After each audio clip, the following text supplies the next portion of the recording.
नमस्कार विद्यार्थी मित्र, कक्षा 8 English medium and Gujarati medium. आज हम ग्रामर का एक टॉपिक लेंगे, वो है भाषा सज्जता। भाषा सज्जता में हमने पहला पार्ट लिया था, उसमें हमने देखा था कि जो स्त्रीलिंग और पुल्लिंग शब्द कैसे होते हैं वो। इसके बाद है बहुवचन, एकवचन और बहुवचन हमने देखा था कि अकारांत, इकारांत, उकारांत इन शब्दों को बहुवचन में कैसे लिखा जाता है और बहुवचन उन शब्दों का बहुवचन करते वक्त उनके साथ कौन सा शब्द जोड़ा जाता है जिससे कारण वह बहुवचन बनता है। अब इस बार भाषा सज्जता में हमको देखना है उपसर्ग। भाषा में एक शब्द से दूसरा शब्द बनाने की प्रक्रिया को शब्द संरचना कहा जाता है। ध्यान से देखना, भाषा में एक शब्द से दूसरा शब्द बनाने की प्रक्रिया को शब्द संरचना कहा जाता है। शब्द संरचना में मूल शब्दों में कुछ शब्दांश या शब्दों को जोड़कर नए शब्द बनाए जाते हैं। शब्द संरचना में मूल शब्द जो होता है उन मूल शब्दों में कुछ शब्दांश या शब्दों को जोड़कर नए शब्द बनाए जाते हैं। हिंदी में शब्द संरचना की प्रक्रिया 3 प्रकार से होती है: उपसर्ग, प्रत्यय और समास अथवा संधि विग्रह से। बराबर। शब्द संरचना के मूल शब्दों में कुछ शब्दांश या शब्दों को जोड़कर नए शब्द बनाए जाते हैं और हिंदी में शब्द संरचना 3 प्रकार से होती है: उपसर्ग, प्रत्यय और समास अथवा संधि द्वारा। हमें जो आज पढ़ना है वो है उपसर्ग। और दूसरा पार्ट है उसका प्रत्यय। हमें उपसर्ग और प्रत्यय पढ़ना है। तो आज हम पहले देखेंगे उपसर्ग। तो उपसर्ग किसे कहा जाता है? तो वे शब्दांश जो किसी शब्द के पहले जुड़कर नए शब्द का निर्माण करते हैं और उसके अर्थ में विशेषता या परिवर्तन कर देते हैं, वे उपसर्ग कहलाते हैं। देखो क्या कहा जाता है? शब्द से पहले जुड़कर नए शब्द का निर्माण करते हैं और उसके अर्थ में विशेषता या परिवर्तन कर देते हैं, उसे उपसर्ग कहलाते हैं। दाखला तरीके उदाहरण से हम लिए तो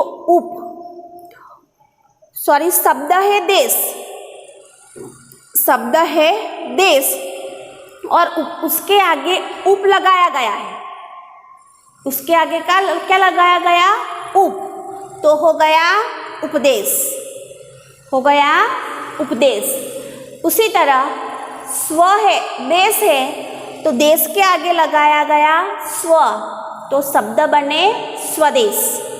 वैसे ही है, देश तो है ही, लेकिन उसके आगे लगाया गया वी यानी वी प्लस देश पर इक्वल टू विदेश। बराबर। तो ऐसे शब्द बनते हैं: उ, स्व, वी, आ, सम, उप, उत, प्र, वी। ऐसे शब्दांश जोड़कर नए शब्दों का निर्माण होता है। हमने उदाहरण देखा। इसके बाद है उपसर्ग की 3 विशेषताएं होती है। जो उपसर्ग होते हैं उन उपसर्गों की 3 विशेषताएं होती है। पहली, शब्द के अर्थ में विशेषता लाना। जो उपसर्ग है शब्द से पहले जुड़कर नए शब्द का निर्माण करते हैं, उसे उपसर्ग कहते हैं। उपसर्ग की 3 विशेषताएं हैं। 1, शब्द के अर्थ में नई विशेषता लाना। दूसरा है शब्द के अर्थ को उलट देना। उसका जो मेन अर्थ है उस अर्थ को उसके आगे अगर उपसर्ग जुड़ गया तो पूरा उसका अर्थ भी उलट जाता है। और 3 है शब्द के अर्थ में कोई खास परिवर्तन न करके मूलतः मूलार्थ, जो शब्द का मूल अर्थ है उस मूल अर्थ को इर्द गिर्द प्रदान अर्थ करना। तो उपसर्ग किसे कहते हैं? तो शब्द से पहले जो शब्द जुड़कर नए शब्द का निर्माण करते हैं और उसके अर्थ में विशेषता या परिवर्तन कहते हैं, उसे उपसर्ग कहलाते, वे उपसर्ग कहलाते हैं। दूसरा है, उपसर्ग की 3 विशेषताएं हैं। उपसर्ग की 3 विशेषता है। पहली है शब्द के अर्थ में नई विशेषता लाना। जो शब्द है उस शब्द के अर्थ में विशेषता लाना, जैसे है बल। बल शब्द है तो बल तो बलशाली हुआ, बल ताकत वाला, लेकिन उसके आगे जुड़ गया प्र, ये प्र हुआ उपसर्ग तो बना शब्द प्रबल। बराबर। वैसे ही है शासन। शासन और उसके आगे जुड़ गया अनु, उसके आगे जुड़ गया अनु और शब्द बना अनुशासन।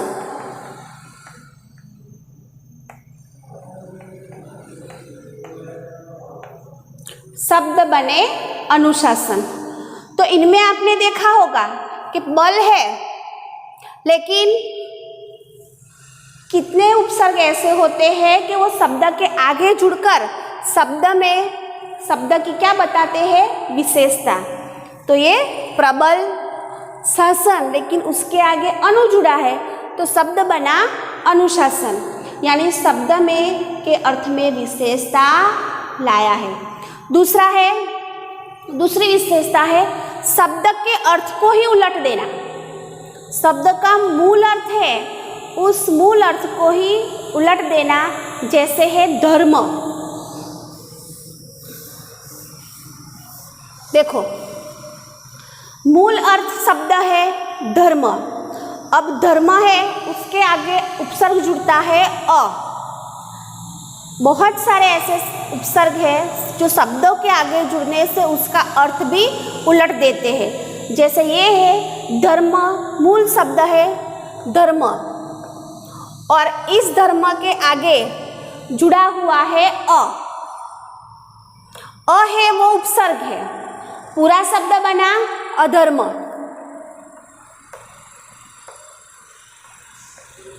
पूरा शब्द बना अधर्म। बराबर। वैसे ही दूसरा शब्द है मान।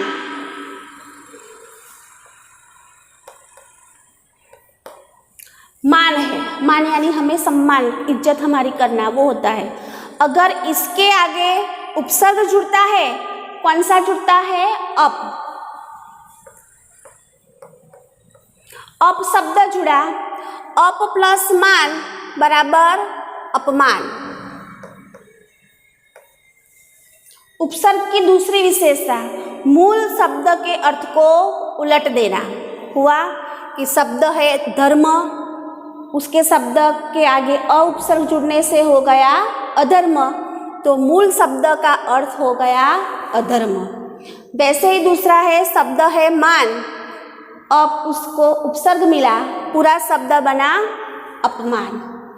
तीसरी विशेषता इसकी है कि शब्द के अर्थ में कोई खास परिवर्तन न करके मूलार्थ के इर्द गिर्द अर्थ प्रदान करना। जैसे है शुद्ध है शब्द, इसके बाद हम देखेंगे शुद्ध। ये शुद्ध है, लेकिन इसके आगे जुड़ता है वी। देखो, यहाँ पे पूरा मीनिंग चेंज नहीं होगा, लेकिन उसका अर्थ उसके इर्द गिर्द ही बना रहेगा और शब्द बना विशुद्ध।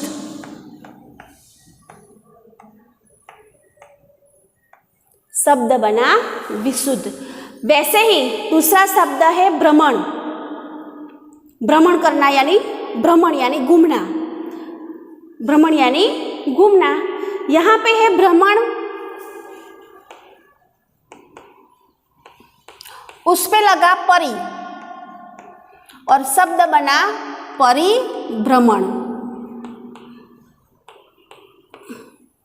शब्द बना परिभ्रमण। तो वैसे ही उपसर्ग 3 प्रकार से उसकी रचना होती है। उपसर्ग की 3 विशेषता है। शब्द के अर्थ में विशेषता लाना, दूसरा है शब्द के अर्थ को उलट देना, और तीसरा है कि शब्द में कोई खास परिवर्तन न करके मूलार्थ के इर्द गिर्द अर्थ प्रदान करना। बराबर। देखो फिर है आ, शब्द है हर, लेकिन अलग अलग शब्द जुड़ने से उसका विभिन्न अर्थ होता है। उपसर्ग शब्द निर्माण में बड़ा सहायक होता है। एक ही मूल शब्द विभिन्न उपसर्गों के योग से विभिन्न अर्थ प्रकट करता है। जैसे आ है, मूल शब्द है हर, बराबर। तो उसके आगे आ उपसर्ग लग गया तो शब्द बना आहार। फिर है सम, आहार के आगे लगा सम तो संहार। तीसरा है उप, तो हार के आगे लगा उपहार, तो कोई भेंट या सौगात हुई। पहले देखो आ प्लस हर, आहार यानी भोजन।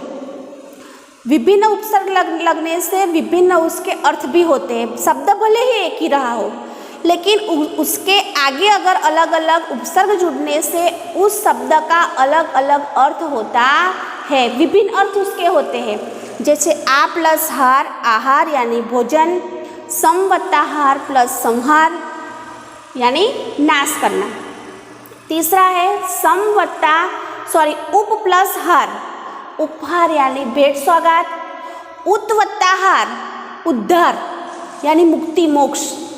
प्रवत्ताहार प्रहार किसी को मारना, चोट पहुंचाना। विवत्ताहार यानी विहार यानी मनोरंजन करना, यत्र तत्र यहाँ जहाँ वहाँ पर घूमना।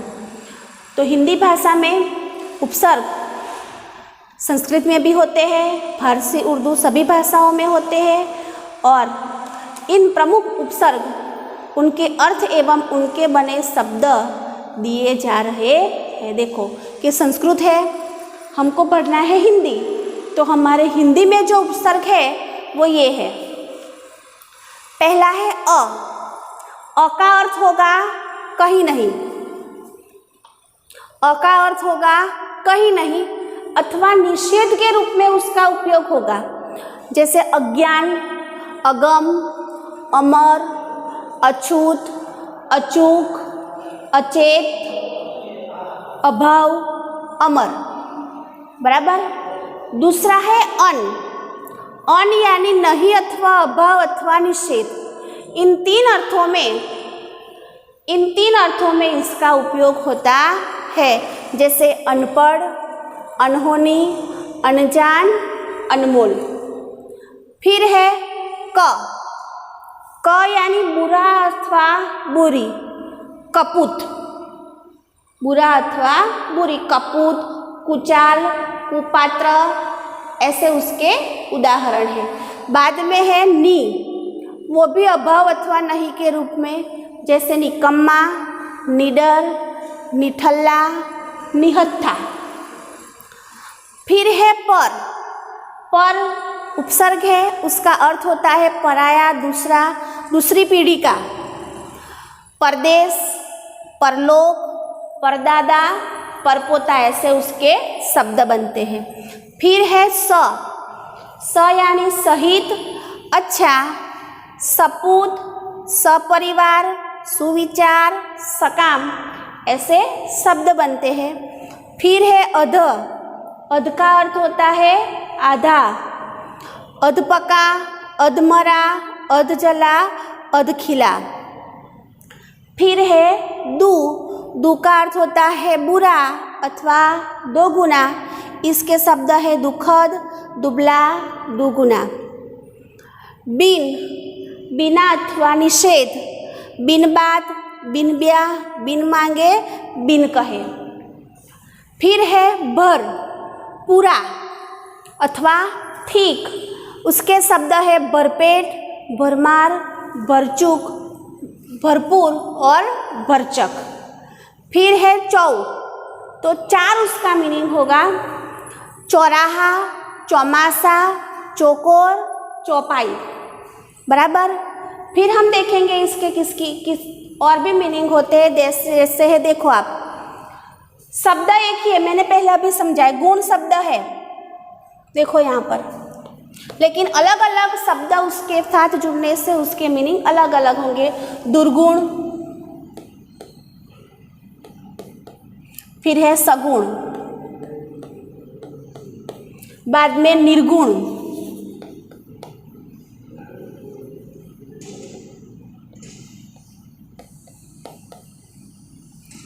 अवगुण, बराबर।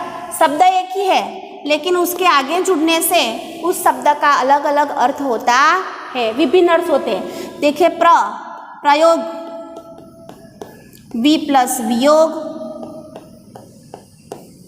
समवत्ता योग संयोग, और उपवत्ता योग यानी उपयोग। देखो, शब्द एक ही है योग, लेकिन उसके आगे अलग अलग अर्थ जुड़ने से मूल शब्द के विभिन्न उपसर्गों से विभिन्न अर्थ उसके होते हैं। स्वदेश, उपदेश, विदेश और अनुदेश, बराबर। तो यहाँ पर हमारा उपसर्ग का टॉपिक कंप्लीट हुआ। अब हमें देखना है प्रत्यय।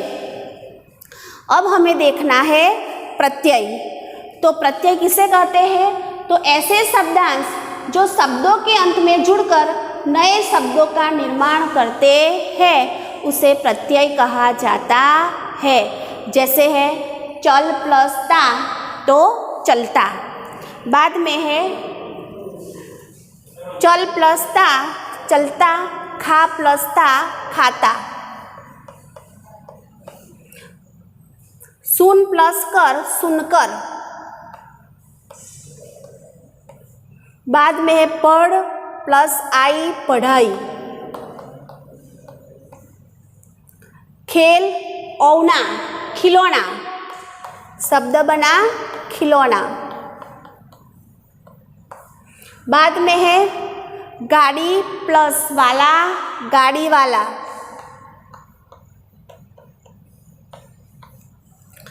भूख प्लस आ भूखा,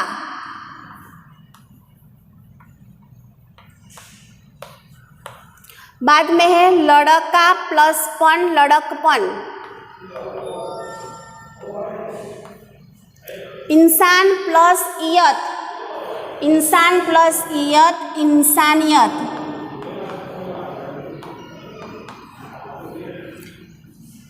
खाट प्लस इया खटिया, बल प्लस साली बलशाली, झगड़ा प्लस आलू झगड़ालू,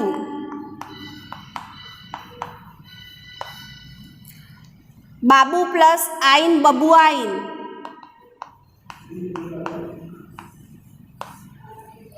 शेर प्लस नी शेरनी, और भिख प्लस आरी भिखारी।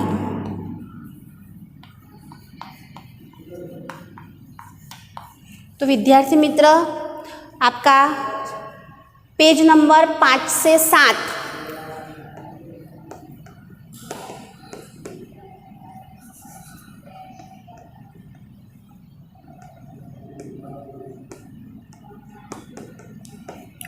आपकी बुक में पेज नंबर 5 से 7 में ये उपसर्ग और प्रत्यय है।